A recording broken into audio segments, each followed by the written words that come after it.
going on, guys? It has been a while. It's more or less the start of our hiking season down here in Southern California. As you can probably hear, it's pretty windy out today and a little chilly, so it's definitely starting to feel like autumn, and it's nice to be out up in the mountains again. I wanted to do what will probably be a fairly quick review of an album I have been enjoying a lot, and that is the new Lifvsleda album, Evangelii Hä. I'm, not confident about that pronunciation, so bear with me, but this is a Swedish project, very much inspired by just ice cold second wave Scandinavian black metal. I'm fairly certain it's a two-piece. They keep things pretty pretty mysterious over there in the Lifvsleda camp. So this is very much one of those albums where production is a major part of the overall presentation.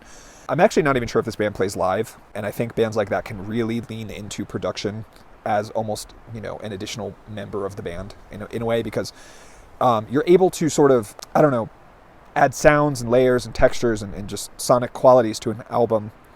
And if you don't have to recreate them live, you have a little more creativity to, get the exact sound that you're going for.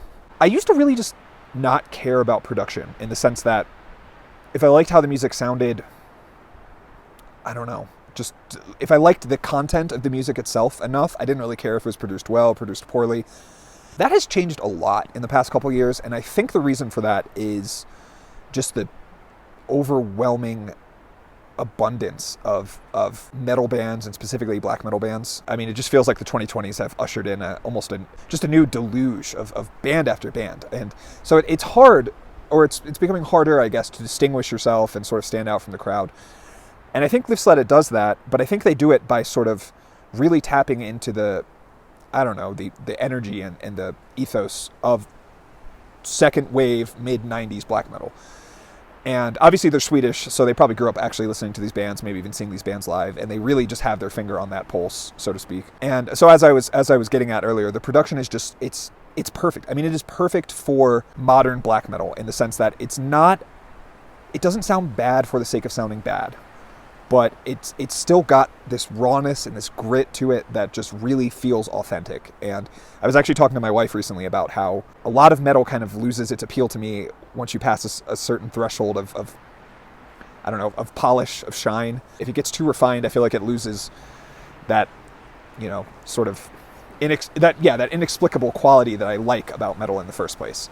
So this album is literally in the production sweet spot. It is one of the best produced albums I've heard in the past 5-10 years and maybe ever. It's because it just walks this thin line where it's like really raw and gritty, but it still sounds new. It doesn't just sound bad. It's not just recorded poorly to sound like a 90s album, right? It sounds good. You can hear what's going on, but it also has grit, rawness, energy, whatever. That's enough about the production, but I really want to point out that I just think this album has like that, that magic. It really captures that magic of 90s black metal. Musically, though, it's also phenomenal. It's not just a vibe. There are really good riffs on this album. These guys can fucking write.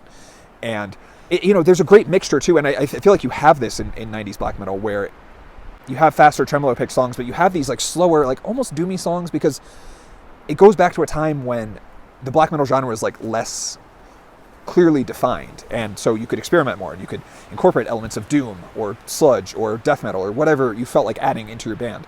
And as long as it had a certain spirit, and again, that sort of spirit, that quality is difficult to pin down, but you know it when you hear it. It's that sort of thing. And they're very not experimental, because it's clearly a black metal album, but they just have a lot of different elements, and that keeps me very engaged. I mean, I've listened to this album like 22 times since it came out this year.